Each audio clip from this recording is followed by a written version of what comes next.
মৃত্যু লগ্নে আইসা ফেরেশতা জিজ্ঞেস করবে আইনাল ইশতিগাল। ফেরেশতা রশি টান দিবে আর বলবে আইনাল ইশতিগাল, বল তোর ব্যস্ততা কোথায়?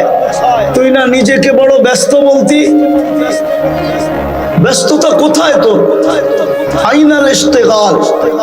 তারপরে একটা টান দিয়া বলবে সালাল ইশতিগাল, তোর ব্যস্ততা শেষ। বাকিয়াল ওয়াবাল, সব ঘাটি তোর সামনে। ইনকাতাতিল আজাল ওয়ানকাতাতিল আমাল, তোর বয়সও শেষ, তোর আশাও শেষ। যাহাবাতিল আমওয়াল, তোর সমস্ত অর্জন হাতছাড়া। যত বড় অর্জন হোক দুনিয়া, মরতে দেরি, হাতছাড়া হইতে দেরি হয় না।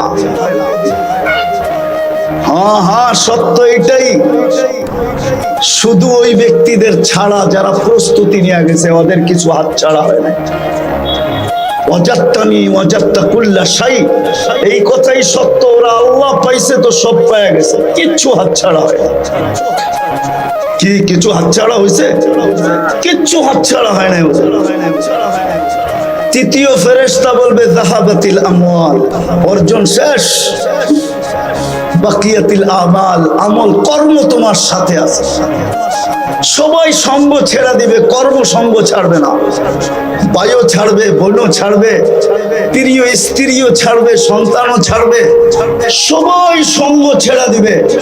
বন্ধু ছাড়বে, বান্ধব ছাড়বে, সামনের লোকগুলা ছাড়বে, পিছের লোকগুলা ছাড়বে, ডাইনের লোকগুলা ছাড়বে, বামের লোকগুলা ছাড়বে।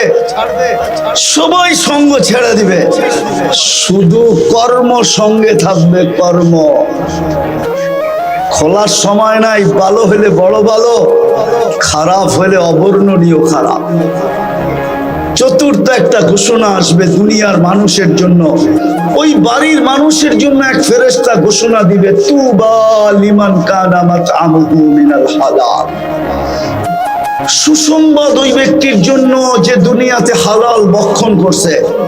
ওয়া ইশতিগালুহু লিখিদমাতি জুল জালাল, 24 ঘন্টা আল্লাহর দাসত্বে কাটাইছে, দাসত্বে।